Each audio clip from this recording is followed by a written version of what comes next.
네, 시청자 여러분들 안녕하세요. 출발 당신의 개장 전략 여러분들과 함께하고 있는 주식 바이블 조세입니다. 반갑습니다. 오늘 아침 8시 반부터 9시 20분까지 제가 여러분들과 함께할 예정이고요. 미증시 시황과 국내 시황 그리고 이슈가 되었던 내용이나 섹터, 종목들에 대해서 여러분들과 함께할 예정이고요. 그리고 그 외에 시청자 여러분들께서 주식 투자를 함에 있어서 그냥 기본적이고 기초적인 교육도 제가 진행을 해드릴 예정입니다. 방송 중에 못다한 이야기나 궁금하신 내용들은 노란톡방 들어오셔서 질문해 주시면 제가 친절하게 답변 드릴 거고요. 노란톡방 입장 방법은 문자로 샵 3989, 샵 3989로 주식 바이블 보내주시면 입장 가능한 링크를 보내드릴 겁니다. 그러면 그 링크 누르시면 바로 입장이 가능하고요. 그거보다 좀 더 간단하게 이용하시기 위해서는 화면에 보이는 QR코드를 이용하시면 되는데 핸드폰 기본 카메라 어플 친 다음에 화면에 나와 있는 QR코드를 갖다 대시기만 하시면 바로 입장 가능하니까 서둘러 입장하시기 바라겠고요. 이게 방송 시청 중에만 입장이 가능하기 때문에 그 부분 참고하셔서 꼭 서둘러 입장하셔서 투자하시는데 많은 도움 받아보시기 바라겠습니다. 그럼 지금부터 저와 함께 출발 당신의 개장 전략 파이팅 하시면서 시작을 한번 해보도록 하겠습니다. 먼저 미증시 먼저 볼 건데요. 지난주 미증시가 상당히 좀 많이 크게 하락을 하는 모습 보여줬습니다. 다우산업 같은 경우는 마이너스 2.73% 하락 마감을 했고요. 그리고 기술주 중심의 나스닥 종합지수도 마이너스 3.52%로 크게 하락을 했고, 그리고 S&P 500 지수는 마이너스 2.91% 하락하는 모습을 보였어요. 투자자들은 월가 예상치를 웃돈 9월 CPI와 이 연준의 20대 금리 인상 기대, 그리고 이에 따른 미 국채 수익률 상승 등에 주목을 했고요. 이날 주식시장은 5월 미국 CPI 소비자 물가지수에 집중을 하는 모습을 보였습니다. 미국 노동부는 5월 소비자 물가지수가 지난해 같은 기간에 대비해서 8.6% 올랐다고 밝혔고요. 이는 1981년 12월 이후 41년 만에 물가가 가장 빠른 속도로 오른 모습입니다. 5월 CPI 소비자 물가지수 상승률은 지난 3월에 기록했던 8.5% 상승도 뛰어넘었고요. 이 5월 CPI는 월스트리트저널 전문가 전망치이자 전월치인 8.3%도 웃도는 모습을 보였습니다. 이 5월 수치는 계절 조정이 된 전월 기준으로도 1% 올라서 월스트리트저널 전망치인 0.7%보다 가파른 상승세를 나타냈고요. 변동성이 큰 에너지와 식음료를 제외한 근원 CPI도 전년 대비 6% 그리고 전월 대비 0.6% 오르면서 시장의 예상치를 상회하는 모습을 보여줬습니다. 이러한 것들이 시장에 좀 영향을 주는 모습이었고요. 주거비, 에너지 가격, 식음료 가격이 일제히 오르면서 미국의 기록적인 물가 상승률을 악화시켰는데요. 이에 따라 금융시장에서는 미국 연방준비제도 연준에서 이 강도 높은 긴축에 대한 우려가 커지는 모습이었습니다. 시장 일각에서는 연준이 빅스텝이 아닌 자이언트 스텝이라고 하죠. 75bp. 자이언트 스텝 인상 우려까지 제기되는 모습을 보였고요. 캐피털 이코노믹스의 마이클 피어스 미국 선임 이코노미스트는 5월 인플레이션 지수는 연준이 향후 몇 달 동안 금리 인상 규모를 확대할 수 있는 가능성을 띄웠다고 분석을 했습니다. 그는 물가 충격으로 연준은 이번 달 돌아오는 연방공개시장위원회에서 75bp 금리 인상을 단행할 수가 있으며 가을에도 50bp 금리 인상을 이어갈 수 있다고 말을 했습니다.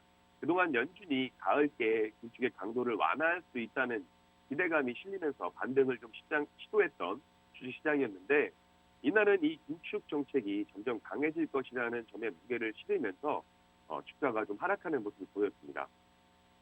긴축 우려의 미국 10년물 국채금리는 이날 한때 3.17%까지 급등을 했고 채권금리 상승은 뉴욕 증시 고성장 기술주에 부담을 가하는 요인이죠. 이 경제 지표도 좀 부진하게 나왔습니다. 미국의 6월 미시간대 소비자 태도지수 예비치는 50.2를 기록하면서 시장 예상치인 58.5와 전월치 58.4를 크게 밑돌았고요. 이는 역대 최저 수준을 기록을 했습니다. 이 업종별로 보면 11개 업종 모두 하락을 했는데 임의소비재가 4% 하락을 했고 금융, 소재, 기술 관련주도 3%대로 하락을 하는 모습을 보여줬습니다. 그에 반해서 에너지 관련주는 조금 더 강한 모습이었지만 그래도 1.7% 하락을 했고요. 종목별로 봤을 때는 월가의 최대 투자은행 골드만삭스가 이날 넷플릭스에 대한 매도를 권고하면서 넷플릭스 주가가 5% 이상 하락을 했고요. 뉴욕 증시 반도체 대장주 엔비디아도 5%대 하락을 했습니다. 테슬라와 애플도 3%대 하락을 했고 아마존도 5% 넘게 하락을 했습니다. 시카고 상품거래소 패드워치에 따르면 연방기금 금리 선물 시장에서 연준이 6월 회의에서 금리를 0.5포인트 인상할 가능성은 23.2%로 높아졌고 6월 0.25%포인트 인상 가능성은 96.4%에서 76.8%로 낮아지는 모습이었습니다. 7월에는 0.5포인트 인상 가능성도 40%로 반영이 됐고 75pp 자이언트 스텝 인상 가능성도 9.9% 수준으로 나타났습니다. 시카고 옵션 거래소 변동성 지수 빅스는 전장보다 6.36% 급등한 27.75를 나타냈고요. 이 뉴욕 주식 전문가들은 5월 물가 지표가 긴축 완화에 대한 시장의 기대감을 실망으로 뒤바꾸면서 투자 심리를 악화시켰다고 진단을 했습니다. 뱅크레이트의 금융 분석가 그레그 맥브리지는 인플레이션이 9점을 찍었다는 기대감이 없어졌다면서 연준이 6월, 7월 이후 금리 인상 속도를 완화할 가능성도 없어 보인다고 이야기를 했고요. 지금 차트를 한번 보시면서 말씀을 드려볼게요. 자, 다우존스 일봉 지수고요. 일봉 차트인데 저점을 이탈해주고 나서 하락을 한번 보여줬죠. 하락을 보여주고 반등을 시도했으나 저항선에 한번 막히고 다시 하락을 해주는 모습이었습니다. 그리고 나서 다시 반등에 성공해서 이렇게 좀 지지를 좀 해주는 모습이었는데 이틀 연속 하락하는 모습을 보여줬어요. 그리고 주봉상에서도 역시 31,240포인트 정도를 지금 지지해주는 테스트하고 있는 모습이고요. 다만 이제 월봉상 봤을 때는 월봉상 길게 보게 되면 이제 2008년부터 꾸준하게 좀 상승을 보여줬습니다. 물론 코로나 때 잠시 하락을 했다가 다시 올라가주는 모습이지만 장기적인 차트를 봤을 때는 조금 더 하방에 대한 가능성이 좀 커지는 그런 부분을 항상 염두에 두시고 시장을 바라보셔야 될 것 같고요. 나스닥 지수 역시 일봉 차트를 보게 되시면 역시나 하락 마감을 해줬습니다. 하락 이탈을 저점 이탈을 한번 해주고 다시 한번 반등을 시도했어요. 그리고 나서 역시나 지지를 해주는 모습을 보였지만 결국에는 최근에 그 소비자 물가 지수 발표가 되면서 시장이 위축되는 모습을 보이면서 좀 크게 하락을 해주는 모습을 보였습니다. 주봉 차트 역시 월봉 차트 역시 장기적인 차트를 봤을 때는 조금 더 하락의 가능성을 염두에 둘 수 있을 만큼 좀 우려가 되는 그런 차트를 보여주고 있습니다. 물론 차트는 기술적 분석에 사용을 하기 때문에 이 대내외적인 요소들 그리고 실시간으로 이어지고 있는 전황이라든지 금융정책에 따라서 좀 변화가 있겠지만 그래도 항상 차트를 보시면서 참고를 하시면 되실 것 같고요. S&P 500 지수도 월봉상 좀 많이 하락해주는 모습을 보이고 주봉상 역시 마찬가지고요. 일봉상에도 역시 다우지수와 비슷한 모습으로 이탈을 한번 해주고 반등을 시도했다 다시 하락을 해주는 모습을 보여주고 있어요. 반도체 지수 같은 경우도 좀 크게 하락을 해주는 모습이고 미증시 하락으로 인해서 국내 증시 역시 부담을 좀 받을 수밖에 없는 상황이기 때문에 이 부분 저와 같이 함께 하시면서 말씀을 나눠보고 같이 시장 바라보시기 바라겠고요. 자, 그러면 지금 이 이슈가 되고 있는 내용들이 무엇인가 한번 말씀을 드려보겠습니다. 자, 지금 현재 이슈가 되고 있는 부분은 이 소비자 물가지수와 인플레 정점이 지나지 않았다라는 우려가 커지면서 미국에서 기술적 경기 침체에 진입이 됐다라는 기사들이 있고 그리고 러시아와 우크라이나 전쟁이 장기화되는 와중에 바이든 미국 대통령이 우크라이나에 대해서 러시아 침공 경고를 무시했다라는 발언을 해서 여기에 우크라이나 당국자들도 반발을 하고 나서는 모습 보였죠. 그리고 최근에 중국 재봉쇄 완화가 됐지만 지금 다시 감염자 확진자가 나오면서 중국 재봉쇄에 대한 이야기도 나오고 있습니다. 이런 악순환, 악독론들이 계속 나오면서 지금 세계 곳곳에서 식량 위기도 나오고 있고 이로 인해서 퍼펙트 스톰도 진행했다라는 내용들이 있어요. 이 내용들을 한번 제가 한번 살펴보면 자, 첫 번째 내용 말씀드릴게요. 자, 미국의 인플레이션이 정점을 찍고 서서히 내려갈 것이라는 기대가 무너지면서 경기 침체는 물론 스태그플레이션 발생 우려가 더욱 무게를 들면서 시장을 정색해 하는 분위기를 가지고 가고 있습니다. 미국 노동부가 10일, 현지 시간 10일 발표한 미국 소비자 물가지수 CPI가 전년 동월 대비 8.6% 뛰어서 1981년 12월 이후 40여 년 만에 최대폭 상승 기록을 갈아치운 것이 시장 전반에 이런 심리를 좀 확산하는 모습이었고요. 지난 4월 8.3%로 살짝 진정 기미를 보였던 이 소비자 물가 상승률이 오히려 더 커진 것은 물론 시장 전망치를 상회했기 때문입니다. 끝날 기미를 보이지 않는 러시아 우크라이나 전쟁과 신종 코로나 바이러스 감염증 억제를 위해서 중국의 고강도 방역 조치가 글로벌 공급망을 더 꼬이게 만드는 상황에서 나온 이 물가 지수는 인플레이션이 예상보다 더 길어질 가능성이 있다는 것을 시사하는 바이고요. 미시간대가 이날 공개한 6월 미시간대 소비자 태도지수 예비치가 아까 말씀드린 것처럼 50.2로 1978년 집계를 시작한 이래 사상 최저치를 찍으면서 이 공포감은 더욱 커졌고요. 인플레이션을 잡기 위해서 미국 지방은행 연준에서는 금리 인상의 강도를 높일 가능성이 커진 가운데 이 소비 심리는 이미 역대 최악 수준으로 곤두박질 쳤다는 결과이기 때문에 그동안 소수에 그쳤던 경기 침체 예상론자들에게는 좀 더 힘을 실어주는 모습을 보여주고 있습니다. 이날 두 건의 발표 직후 이후에 경기 침체와 스태그플레이션을 경고하는 시장 전문가들의 목소리가 잇따랐고요. 피터 부크바 블리클리자문 그룹 최고 투자 책임자는 벌써 경기 침체에 접어들었다고 해도 놀랄 일이 아니다라고 CNBC가 전했습니다. 마이클 하트넷 뱅크 오브 아메리카 수석 투자 전략가도 우리는 이미 기술적 경기 침체에 들어섰지만 단지 이를 깨닫지 못하고 있을 뿐이라면서 9억의 나쁜 경제 지표만 더해질 경우 공식적인 경기 침체에 진입할 수 있다고 평가를 했고요. 애틀란타 연방준비은행이 실시간으로 미국 국내 총생산 GDP 전망을 집계하는 GDP 나오는 2분기 성장률 전망치를 지난 1일 발표한 1.3%에서 7일 0.9%로 하향 조정을 했고요. 경기 침체에 진입 가능성이 커졌음을 시사하고 있습니다.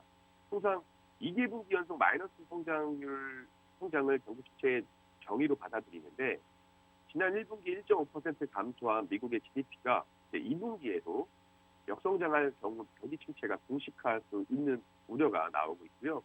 줄어드는 가계소득도 침체 우려를 더하고 있습니다. 최근 미국의 저축률은 글로벌 금융위기 당시인 2008년 9월 이후 최저치로 떨어졌고 1분기 가계 순자산은 소폭이기는 하지만 2년 만에 처음으로 하락했다고 CNBC는 보도를 했습니다. 이 경기 침체의 방어벽으로 여겨진 고용지표도 조금씩 약화되는 추세고요.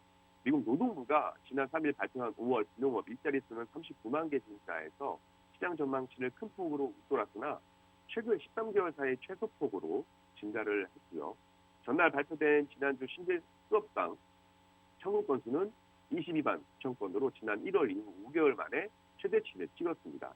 월스트리트저널도 이날 CPI 보고서가 경기 둔화의 공포를 키웠다면서 미 국채의 장단기 금리 격차가 좁혀지는 수익률 곡선 평산화 현상이 나타났다고 지적을 했고요.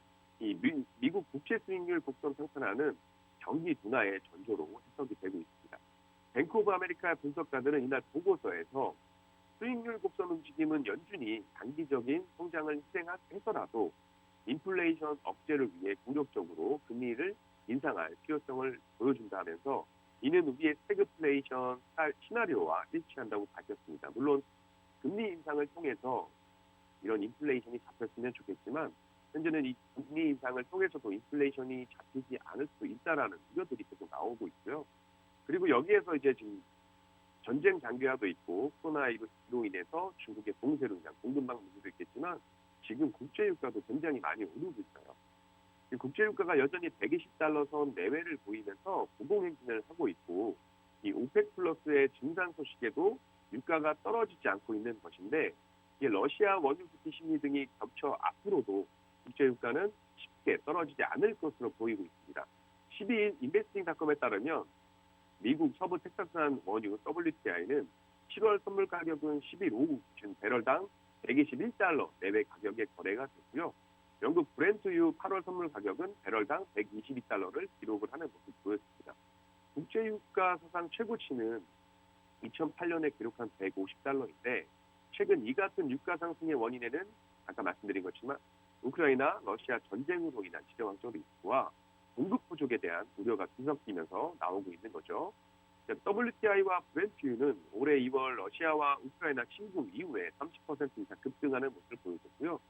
특히 러시아산 원유 금수 조치와 관련해서 앞서 유럽연합은 연말까지 해상을 통한 원유 수입을 금지하기로 하면서 러시아산 원유의 약 3분의 1을 차지하는 규모를 금지하기로 했죠. 금지 조치를 했고, 이 같은 상황 속에서 비오펙 산유국 협의체인 오펙 플러스는 6월 정례회의에서 7월, 8월 산유량을 일당 64.8만 배럴 수준으로 기존 증산량 대비 50% 늘리는데 합의를 했습니다.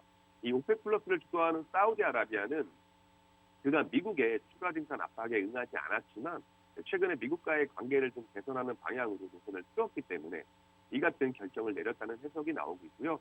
하지만 이런 증산 조치는 국제유가에 별다른 영향을 미치지 못하고 있습니다. 오펙 플러스 회원국들이 기존에도 할당된 증산량을 채우지 못했기 때문에 실제 공급 증가분이 크지 않을 것으로 시장에서는 바라보고 있고요. 앞으로도 국제유가는 그래서 쉽게 떨어지지 않을 것으로 보이고 있습니다. 우크라이나 전쟁 여파와 중국 증세 조치 완화, 미국의 계절적 수요 상승 등이 겹치면서 국제유가는 쉽게 내려가지 않을 것으로 전문가들은 전망을 하고 있고, 미국의 경우 일반적으로 5월 말부터 9월 초까지 휘발유 소비가 큰 폭으로 늘어나는 경향이 있습니다. 이 정지현 하나금융투자연구원은 러시아 원유에 대한 국비 심리, 그리고 오펙 플러스에 제한된 증산, 석유 재고 부족과 미국의 계절적 성수기 준비하는 환경은 이 고유가 국면을 장기화시키는 요인이라고 분석을 했고요. 골드만삭스는 7월에서 9월 사이 유가가 배럴당 140달러를 넘어설 수 있다고 예상을 했고, 특히 7월, 8월에는 여름에는 이 브렌트유 평균 가격이 배럴당 140달러가 될 것으로 내다보고 있습니다. 이 같은 전망은 이전 예상인 125달러에서 상향 조정된 모습이고요. 이렇게 유가도 치솟고 있고 곡물 가격도, 원자재 에너지 가격도 치솟고 있는 이런 인플레이션 공세들이 계속 나오기 때문에 시장에서는 조금 더 긍정적인 모습보다는 좀 더 우려 섞인 목소리로 바라보고 있는 것 같습니다. 자, 여기 원인이 되는 거 있죠. 러시아와 우크라이나 침공. 이와 관련해서 최근에 바이든 대통령이 11일 미국 뉴욕타임스는 젤렌스키 우크라이나 대통령이 러시아가 우크라이나를 침공할 것이라는 미국의 경고에 귀를 기울이지 않았다고 한 바이든 대통령의 언급에 우크라이나 당국자들은 공개적으로도 반발을 했다고 보도를 했습니다. 이 젤렌스키 대통령이 러시아의 침공에 맞서 탁월한 지도력을 발휘하는 것에 대해 국내외적으로 찬사가 크지만 한편으로는 침공 직전까지 침공 가능성을 부정하면서 충분히 대비하지 않았던 것에 대한 비판도 커져왔고요. 이와 관련해서 바이든 미국 대통령은 많은 사람들이 내가 과장한다고 생각했다는 것을 안다. 그러나 우리에겐 정보가 있었다고 강조를 했고, 그는 의심의 여지가 없었지만 젤렌스키는 물론 많은 사람을 믿지 않으려 했다고 덧붙였습니다.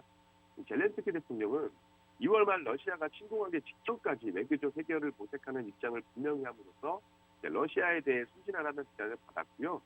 젤렌스키 대통령은 지난 2019년 대통령에 당선할 당시에 우크라이나 동부 러시아 지원반군과 평화협상을 할 것이라고 약속했으며, 협상 분위기 조성을 위해 우크라이나군을 축전선 일부 지역에서 수킬로미터 후퇴시켰으나 러시아의 태도를 변화시키지는 못했습니다. 그는 또 러시아에 유리한 것으로 평가되던 독일의 외교적 해법을 무민을 했고, 우크라이나 정부는 러시아 침공 전까지 몇 년 동안 국내산 지출보다 도로 건설에 집중을 하는 모습을 보였고요. 그러나 이 모든 조치들에도 불구하고 푸틴 러시아 대통령은 국경지대에 군대를 집결시켰으나 젤렌스키 대통령은 침공 직전까지 침공 가능성을 부인했습니다. 이런 오판과 베러 유화 체계에 대한 비판이 일부 있었지만 전쟁 발발로 비판은 잠잠해졌고, 이 야당은 전쟁에 더 집중을 해왔습니다. 이런 상황에서 바이든 대통령의 발언에 우크라이나 당국자는 좀 더 민감하게 반응을 하는 모습을 보였습니다. 이 젤렌스키 대통령 보좌관은 인테르팍스 통신과 인터뷰에서 애당초 세계 주요국들이 막지 못한 러시아의 침공에 맞서 100일 넘게 저항하는 나라를 비판하는 것은 몰지각한 일이라고 대꾸를 했고, 그런 우크라이나 지도자들과 젤렌스키 대통령이 러시아가 군사적으로 공격할 수 있다는 것을 알았지만 공격의 규모는 알지 못했다고 밝혔습니다. 그리고 우크라이나 대통령이 공격을 듣지 않았다는 바이든 대통령의 발언을 반박하면서 전쟁 전 두 지도자가 여러 차례 통화를 했었다고 밝혔고, 이렇게 서로 바이든 대통령과 우크라이나 당국자들이 반발 이야기가 나오면서 좀 우려 섞인 분위기로 바뀌고 있습니다. 다만 전쟁이 좀 빨리 완화가 돼서 시장에도 좀 안정이 왔으면 좋겠지만 아직 전쟁은 끝날 기미가 좀 안 보이는 모습을 보이고 있죠. 자, 그다음 봉쇄 관련해서 말씀을 드려볼 건데, 최근에 중국에서 봉쇄 완화 정책을 펴줬어요. 그런데 이 중국의 제로 코로나 방역이 다시 한번 시험대에 오르는 모습을 보였습니다. 이 전면 봉쇄를 해제한 지 한 달도 지나지 않아서 상하이와 베이징 모두 코로나19 확진자가 다시 늘기 시작하는 모습을 보였고요.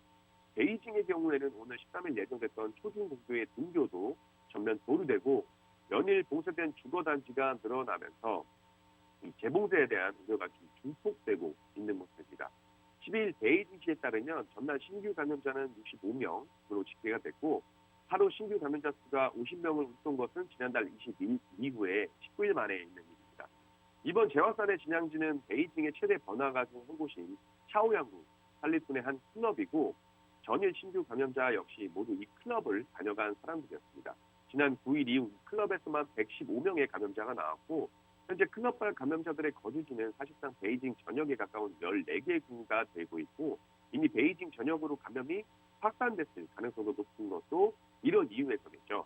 관계된 밀접촉자 수만 6천 명이 넘었고 각 구마다 다시 봉쇄되는 거주단지가 생기면서 이 사회적 봉쇄가 재현되는 분위기를 보이고 있습니다. 이 베이징시는 완화됐던 통제를 다시 강화하기 시작을 했고 초중고교의 등교도 무제한 연기를 했고 유명 테마파크인 유니버설 스튜디오의 재개장도 없던 일로 지금 됐습니다. 물론 지금 아직 식당 내 식사는 가능하지만 이 문제가 됐던 유흥시설 등은 전면 영업이 중단이 됐고요. 앞서 베이징은 이달 1일 식당을 포함한 사회 시설과 관광지의 영업을 정원의 75% 이내 제한이나 유전자 증폭, PCR 검사 음성 결과 대시 등을 조건으로 허용한 바가 있습니다.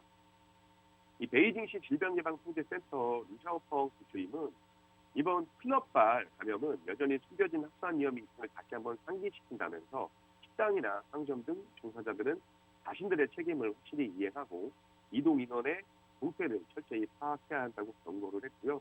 상하이에서도 다시 이제 신규 감염자가 나타나면서 신규 감염자 수가 29명으로 봉쇄제 전인 지난달 30일, 22명보다 또 최대치로 느는 모습을 보였고요.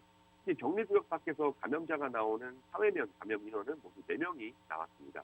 상하이는 시내에 있는 미용실이 문제가 됐고 관련 확진자들의 주거지가 봉쇄가 됐고 접촉자 500여 명은 모두 격리시설로 보내졌는 현상이 발생을 했고요. 이번 제한 사안으로 중국의 경제 회복세에도 정보 등이 커졌고 정부가 경기 부양을 위해 적극 나서면서 생산과 소비 모두 완연한 회복세를 보이는 모습을 보였는데 이게 지속될지가 지금 불투명해졌습니다. 이미 2분기 경제 성장률 전망치는 1%까지 낮아진 모습이고 중국 국제금융공사는 2분기 중국의 국내 총생산 성장률을 1.2%로 수정을 했고요. 이제 이런 중국의 공급망이 다시 또 혼란이 오게 되면 글로벌 증시 역시 또 다시 영향을 받을 수가 없는 부분이기 때문에 좀 우려가 많이 되는 부분입니다. 지금 현재 제가 오늘 말씀을 드리고 있는데 참 긍정적인 소식보다는 좀 우려되는 얘기들이 계속 나오고 있어요. 이거는 지금 현상, 글로벌 정세도 그렇고 지금 현상이 그렇기 때문에 여러분들께서 이 기사나 이슈들에 대해서는 꼭 아셨으면 해서 제가 말씀을 드리는 거고요. 자, 그리고 또 이제 이 전쟁 장기화를 위해서 우크라이나 전쟁을 비롯해서 분쟁과 기후변화, 그리고 신종 코로나 바이러스 감염증 이런 것들이 복합적으로 엮이면서 수십 개 국가에서 이제 식량 위기가 직면했다는 국제 기구의 경고가 나왔습니다. 유엔 세계 식량 계획과 식량 농업 기구는 6일 현지 시간 6일로 공동으로 발표한 보고서에서 이 분쟁과 폭염 그리고 홍수 등 극한의 날씨, 코로나19의 지속적인 영향과 이 우크라이나 전쟁이 식량과 연료 가격 급등을 불렀고 이는 세계 수십 개 국가와 수백만 명을 인공과 굶주림으로 몰아넣었다고 밝혔습니다. 보고서는 특히 우크라이나 전쟁이 이미 전 세계적으로 꾸준히 상승 중인 식량 및 에너지 가격을 더 악화시켜서 모든 지역의 경제 안정에 영향을 미치고 있다고 지적을 했고요. 우크라이나 전쟁에 따른 식량 가격 급등은 반복적인 가뭄과 홍수 등의 기후 충격과도 맞물릴 경우에 더욱 심각한 악영향을 줄 것으로 우려가 되고 있습니다. 데이비드 비즐리 WFP 사무총장은 현재 인도네시아와 파키스탄 그리고 페루, 스리랑카에서 벌어지고 있는 이 식량 위기는 빙산의 일각에 불과하다면서 우리는 지금 가난한 사람 중 가장 가난한 사람은 물론 그럭저럭 살아가던 수백만 가정마저 위협하는 퍼펙트 스톰, 악재가 동시에 발생한 포괄적 위기 상황이라는 것을 퍼펙트 스톰이라고 이야기하는데 이 퍼펙트 스톰의 직면에 있다고 경고를 했습니다. 보고서는 앞으로 몇 달간 극도의 빈곤이 예상되는 빈곤 위험 지역에 시급한 인도적 지원을 촉구하면서 에티오피아와 나이지리아, 남수단, 예멘, 아프가니스탄, 소말리아 6개국을 재난에 직면한 최고 경제 지역으로 꼽았고요. 소말리아와 에티오피아, 아프가니스탄은 이제 가뭄을, 남수단은 4년째 대규모 홍수를 겪고 있어요. 샤를 미셸 유럽연합의 상임의장은 이와 관련해서 이날 흑해의 러시아 군함 탓에 곡물 수백만 톤이 우크라이나 오대상에 발이 묶였다면서 러시아 고력이 우크라이나의 파종과 수확을 방해했다고 비난했습니다. 이어 이것은 식량 가격을 상승시키고 사람들을 빈곤으로 몰아넣으면서 지역 전체를 불안정하게 만들고 있다면서 이러한 식량 위기의 책임은 전적으로 러시아에 있다고 비판을 하는 모습이고요. 반대로 러시아에서는 제재를 해제를 하게 되면 곡물 수출을 진행을 하겠다라는 이야기를 하면서 계속 좀 서로 맞붙고 있는 모습이 연출되고 있습니다. 다만 계속 이러한 각족선 악영향들이 계속 증시에 영향을 주면서 증시에 좀 많이 부담을 되는 모습을 보여주고 있고요.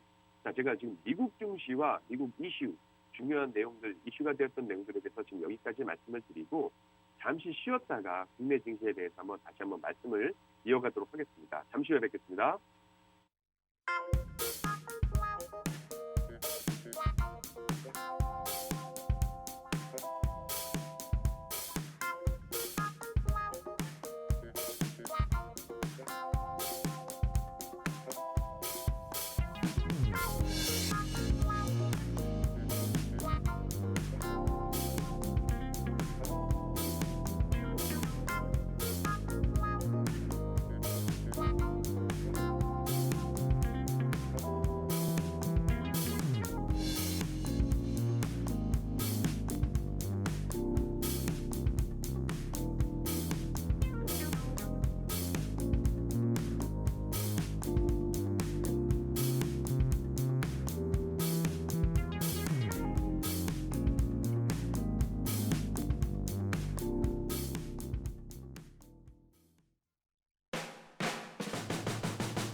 네, 그럼 이제 국내 증시에 대해서 말씀을 드려볼 거고요.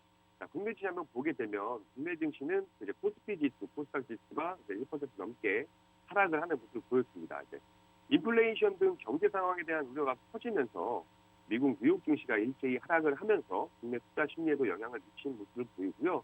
지금 현재 증시도 미증시 하락으로 인해서 하락 출발할 가능성이 좀 높아지고 있죠. 외국인 투자자는 국내 증시에서 총 9천억이 넘는 9천억이 넘게 순매도를 하는 모습을 보였고요. 지난주에 코스피 지수는 전날보다 1.13% 하락을 한 2,595.87에 거래를 마쳤습니다. 코스피 지수는 하락 출발한 뒤에 장정 최저치까지 떨어지기도 하는 모습을 보였고요. 역시나 간밤 뉴욕 증시가 5월 소비자 물가지수 발표를 앞두고 경제 상황에 대한 우려가 커지면서 일제히 좀 하락을 하는 모습을 보여줬습니다. 다우지수가 이제 1.94% 전날 하락을 했고, 물론 최근에 이제 좀 크게 하락을 했죠. 이런 미증시 하락이 국내 증시에도 영향을 주면서 국내 증시에도 같이 하락을 해주는 모습을 보여주고 있어요. 문남중 대신증권연구원은 10일 5월 CPI가 16일 연방 FOMC를 앞두고 경계감이 반영된 기간이었다면서 물가 피크 아웃에 대한 시장의 속도, 7월 이후 연준의 통화긴축 강도 완화 기대가 높아지며 증시 반등에 힘이 실릴 것으로 보인다라고 설명을 했는데, 지금 현재 분위기상에는 반대로 갈 분위기가 많이 높다라고 생각이 되고 있습니다. 이날 유가증권 시장에서 외국인 투자자는 8,531억 원을 순매도했고, 외국인은 이날 2일부터 이날까지 6거래일 연속 매도세를 유지하고 있습니다. 이 기간에 매도한 금액만 2조 2,216억 원으로 나타났고요. 기관 역시 이제 2,814억 원어치 주식을 매도를 했습니다. 개인 홀로 1조 1,000억 원 가까이를 매수를 했고요.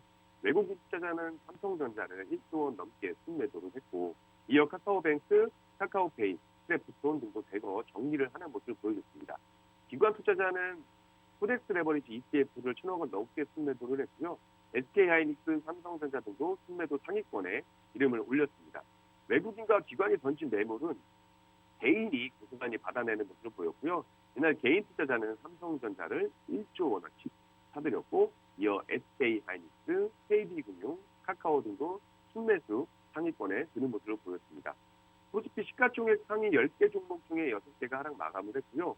특히 삼성전자가 2% 넘게 떨어지면서 지수 하락을 견인하는 모습을 보였습니다. SK하이닉스, 네이버, LG화학품도 약세로 마감을 했고 현대차, 삼성 SDI, LG에너지솔루션 등이 상승세로 장을 마감하는 모습을 보였습니다. 코스닥 역시 1% 가까이 하락을 하는 모습을 보여줬고요. 외국인과 기관이 각각 404억 원, 220억 원을 순매수한 가운데 개인이 홀로 704억 원을 순매수했습니다. 이 코스닥 시가총액 상위 10개 종목 대부분이 하락 마감을 했고요. 특히 HLB, 셀트리온 헬스케어, 펄어비스 등이 낙폭을 좀 키우는 모습을 보였습니다. 위메이드는 7% 가까이 뛰는 모습을 보였고요. 지금 주요 가상자산 가격도 좀 많이 하락을 해주는 모습을 보여주고 있어서 지금 가상자산뿐만 아니라 주식시장 그리고 국내 증시뿐만 아니라 글로벌 증시 그리고 이런 부동산이라든지 이런 경제적인 부분들이 계속 안 좋은 모습을 보여주고 있어요. 차트를 한번 보시게 되시면 코스피 일봉 차트고요. 지금 현재 대파락으로 시작해서 마이너스 1.82% 하락을 하면서 지금 최저치를 다시 한번 찍어주는 모습을 보여주고 있습니다. 다시 한번 이탈을 해주는 모습을 보여주고 있고요. 주봉상 보게 되면 그래도 완만하게 최근에 박스권 형식의 모습을 보여주고 있었지만 이것을 길게 보게 되면 지금 추세적으로는 고점이 계속 낮아지고 있는 모습 그리고 저점도 낮아지고 있는 이런 모습을 보여주고 있어요. 그래서 여러분들은 투자를 하실 때 일단은 추세가 전환이 되는 걸 확인하시고 매매를 가져가시는 게 가장 좋겠고요. 역시나 장기적 관점에서 봤을 때도 조금 더 하락을 좀 해주는 모습입니다. 그래서 상방보다는 하방에 대한 압력이 좀 더 커지고 있는 모습을 보여주고 있고요. 코스닥 차트도 보게 되시면 월봉 차트죠. 월봉 차트를 먼저 보시게 되시면 2018년도 2월 코로나 직전이죠. 2020년이죠. 코로나는 2018년도 2월 수준으로 다시 이탈을 해주면서 많이 떨어지고 있는 모습을 보여주고요. 역시나 주봉상에서도 고점이 좀 낮아지고 있고 저점도 낮아지고 있는 모습을 보여주고 있습니다. 코스닥 지수 역시 지금 대파락으로 시작해서 마이너스 2.16% 좀 큰 폭으로 하락을 하면서 시작을 하고 있어서 시장에 대한 이 인플레이션 우려와 경기 침체 우려가 계속돼서 지금 시장 분위기를 좀 안 좋게 끌어나가는 분위기인 것 같아요. 자, 그렇다면 지금 국내 이슈에는 뭐가 이제 이슈가 되고 있나 한번 볼게요. 자, 제가 표로 준비했지만 지금 미국의 빅텍, 미 자이언트 스텝 금리 인상에 대한 이야기들이 나오면서 이에 더불어 한국은행도 추가 금리 인상을 해야 되는지에 대한 여부가 나오고 최근에 동학개미, 서학개미라고 하죠. 매도세를 유지해주면서 돈을 빼는 모습을 보여주고 있고 아까 말씀드린 것처럼 삼성전자가 실적이 좋고 좋은 기업임에도 불구하고 계속되는 하락을 보여주고 있습니다. 그 부분에 대해서 한번 말씀을 드려볼 예정이고요. 일단 지금 한국금리은행에 대해서 한번 말씀을 드려보겠습니다. 이제 이창용 한국은행 총재가 우리나라의 선제적 기준금리 인상 효과가 다한 것으로 판단되는 만큼 이 추가적인 금리 인상이 필요하다는 뜻을 내비치면서 다시 한번 매파적인 기조를 좀 드러냈어요. 이 총재는 10일 한국은행 72주년 기념사에서 우크라이나 사태 장기화 등으로 글로벌 물가 상승 압력이 상당 기간 지속될 것으로 전망된다면서 이같이 말을 했고요. 이 총재의 우려 그대로 최근 물가 상승세가 매서운 모습을 보이고 있고 5월 소비자 물가 지수는 1년 전보다 5.4% 오르는 모습을 보였습니다. 이 CPI 조사 대상 458개 품목 중에서 가격 상승률이 10% 이상인 품목만 93개, 그러니까 20.3%에 달했고요. 이 들썩이는 에너지 국물 가격은 물론 상승을 부채질하고 있는 모습이죠. 현지 시간 9일 뉴욕 상업거래소에서 서부 텍사스산 원유 가격은 배럴당 121.51달러를 기록을 했고요. 올해 들어 국제유가는 60% 이상 상승을 해주는 모습을 보였습니다. 러시아의 우크라이나 침공 등으로 이 치솟는 곡물 가격 상승세도 장기화 우려가 나오고 있는 부분이고 이 총재는 지난달 26일 국제유가가 안정되더라도 높은 곡물 가격이 상당 기간 지속될 수 있다고 내다봤고요. 경기 주체들의 물가 상승 기대도 계속 오르고 있는 모습입니다. 일반인들의 기대 인플레이션율은 1월 2.6%에서 지난달 3.3%로 뛰는 모습이었고 기준금리 인상과 정부의 각종 대책에도 이 물가가 오를 것으로 전망하는 사람이 늘었다는 의미가 되는 거고요. 한국은행은 전날 발표한 통화신용정책 보고서를 통해서 최근 기대 인플레이션 상승이 이미 물가 상승 압력으로 작용하고 있고 그 압력이 더 커질 수 있다고 분석을 했습니다. 이 총재는 소비자 물가 상승률이 5%를 웃돌고 주요국 중앙은행들이 정상화 속도와 강도를 높여가는 상황에서 저는 한국은행이 선제적으로 완화 정도를 조정해 나가고 있다고 보기 어렵다면서 금리 인상으로 단기적으로는 취약계층의 어려움이 커질 수 있겠지만 자칫 시기를 놓쳐서 인플레이션이 더욱 확산된다면 그 피해는 더 크게 날 수 있다라고 이야기를 했고요. 그러니까 금리 인상에 따른 부작용이 있더라도 물가 상승을 잡기 위해서는 금리를 올릴 수밖에 없다는 취지로 이야기를 했습니다. 굉장히 좀 매파적인 이야기고요.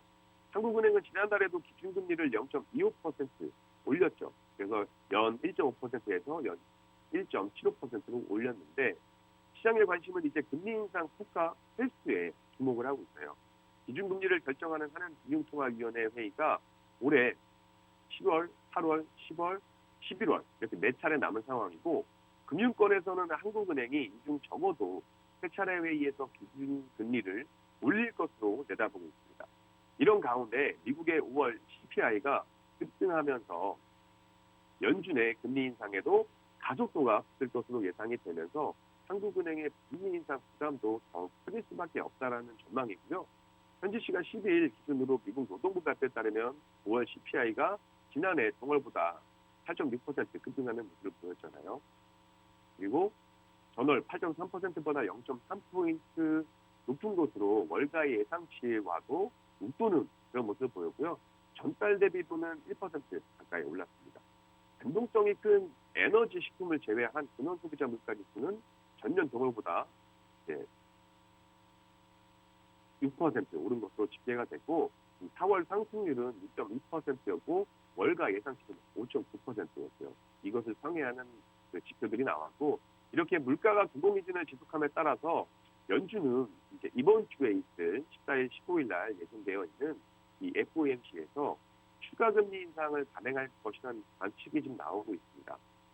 이렇게 되면 한국은행은 빅스텝을 밟을 수 있다는 관측이 나오고 있어요. 이 박종석 한국은행 부총재보는 9일 기자 간담회에서 빅스텝의 가능성을 완전히 배제하지 않았다면서 아직까지는 0.25%포인트 인상하는 것이 적절하다라고 입장을 밝혔습니다. 빅스텝을 밟기에는 1분기 말 기준 1,859조 4천억 원으로 이 불어난 가계부채 규모가 부담이라는 얘기가 되는 거고요.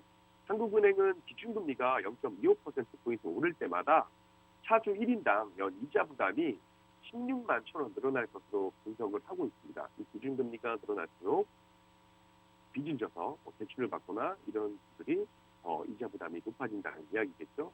이 각국 중앙은행은 연일 긴축의 속도를 내고 있고요. 파이낸셜 타임즈는 지난달 29일 최근 3개월간 전 세계 중앙은행의 기준금리를 인상한 횟수가 최소 60회로 2000년 이후에 가장 많았다고 보도를 했고요. 페드만 하더라도 3월, 5월 두 차례에 걸쳐서 기준금리를 각각 0.25% 그리고 0.5% 90로 인상을 했죠. 현재 미국 기준금리는 연 0.75%에서 1%로 페드는 다음 주에도 기준금리를 지금 0.5포인트 올릴 것으로 전망을 하고 있습니다. 이번 주겠죠. 이번 주에 발표가 되는 것이고 일본은행과 함께 완화적 통화정책을 유지한 중앙은행, 유럽 중앙은행도 지금 물가에 백기를 드는 모습을 보여주고 있고요. 유럽 중앙은행도 통화정책 회의를 열고 오는 7월 기준금리를 0.25%포인트 인상을 할 계획이라고 밝혔습니다. 이 유럽 중앙은행은 중기적으로 물가 상승률 전망이 유지되거나 악화되면 9월에는 더 큰 폭의 인상이 적절해 보인다면서 빅스텝 가능성을 내비쳤고요. 유럽 중앙은행이 예고대로 7월 기준금리를 올리게 되면 2011년 7월 이후에 11년 만에 인상입니다. 크리스틴 라가르드 유럽 중앙은행 총재가 지난 11년간은 디플레이션을 막기 위해서 인플레이션을 유도했지만 지금은 인플레이션을 끌어내려야 하는 정반대의 상황이 됐다라고 이야기를 했고 금리 인상에 남은 변수는 경기 둔화가 되겠죠. 이 기준금리 인상으로 시장금리가 튀면 가게는 이자 부담의 소비를 줄이고 기업은 투자를 도실 수가 있습니다. 이런 부분들이 인플레이션과 금리 인상의 단초가 되고 있는 부분이고 이 총재도 중국의 경기 둔화 그리고 주요국 중앙은행의 금리 인상 가속화 등으로 글로벌 경기가 침체할 수 있다는 우려마저 나오기 때문에 향후 물가와 성장 간 상충 관계가 더욱 커지면서 통화정책 운영에 어려움이 가중될 수 있다라고 말을 했고요. 중요한 포인트는 어려움 예상되더라도 물가를 잡기 위해서 금리 인상을 해야 될 수도 있다. 이런 매파적인 구조의 이야기를 했다는 요지가 되겠고요. 자, 다음은 국내외 증시가 이제 예년과는 달리 좀 지지부진한 흐름을 이어가면서 동학개미나 서학개미도 주식시장을 떠나는 것으로 좀 나타나고 있습니다. 러시아와 우크라이나 전쟁 장기화로 인해서 공급망 전체 형상과 미국 연준이 인플레이션을 잡기 위해서 수차례 기준금리를 인상하고 있고 이러한 것들이 계속 영향이 되면서 투자 심리가 크게 얼어붙고 있는 모습이고요. 12일 금융투자협회에 따르면 투자자 예탁금은 지난달 31일 기준 57조 5,671억 원으로 집계가 됐는데 LG에너지솔루션의 이제 공모주 청약 열풍을 불어오면서 시중자금을 대규모로 빨아들인 1월 19일 약 53조 8,056억과 20일 54조 200억 원을 제외하면 올해 들어 지금 가장 적은 수준입니다. 이 투자자 예탁금은 투자자가 주식을 사려고 증권사 계좌에 맡겨두거나 주식을 팔고서 찾지 않은 돈을 의미하고요. 증시 진입을 준비하는 대기성 자금이기 때문에 주식 투자 여기를 나타내는 지표로도 쓰이고 있습니다. 올해 1월 말 예탁금은 75조 원대였지만 지난달부터 50조 원 후반대로 주는 모습이었고 올해 1월 70조 3,447억 원으로 기록한 후에 2월에 63조 4,254억 원, 그리고 3월에 63조 2,826억 원, 그리고 4월에 61조 4천억 원으로 4개월 연속 감소를 보여주고 있고요. 유동성 장세가 막을 내리고 하락장이 본격화되면서 개인들의 위험자산 회피 성향이 좀 두드러지게 나타나는 모습을 보였고요. 4월까지 월간 순매수를 이어가던 이 동학개미들은 5월 순매도로 돌아서는 등 거래 대금도 감소 추세를 보이고 있습니다. 지난 5월 한 달간 개인은 유가증권 시장에서 1조 33억 원 정도 주식을 순매도를 했는데 연초 이후에 월 단위로 순매도를 기록한 경우는 이번이 처음이고요. 국내 증시는 계속해서 부진한 흐름을 이어가고 있는 모습을 보이고 있어요. 지난해 6월 코스피 지수가 사상 처음 3,300선을 돌파하기도 했지만 지난달 중순에서 2,500선까지 추락을 하는 모습을 보였고 비슷한 시기에 유가증권 시장 하루 평균 거래 대금은 올해 처음으로 10조 원 아래로 떨어지기도 했습니다. 유가증권 시장에서 5월 하루 평균 거래 대금은 9조 4천억 원을 기록을 했고요. 이후에도 2,600선에서 이제 횡보장을 이어갔기 때문에 국내 증시는 이날 또다시 2,500선으로 내려앉는 모습을 보였고 이에 따라서 이제 주식 투자를 하려는 그런 위험 선호 상황이 좀 회피되면서 자금이 좀 빠져나가는 모습을 보여주고 있죠.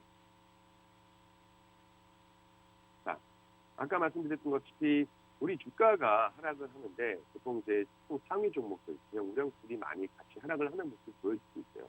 최근에 삼성전자 같은 경우는 실적이 좋음에도 불구하고 계속해서 하락을 해주는 모습을 보여주고 있습니다. 올해 3월 기준 삼성전자의 시가총액이 전 세계 주식시장에서 상장된 전 세계입니다. 전 세계 주식시장에 상장된 기업 가운데에서 22위를 기록을 했고요.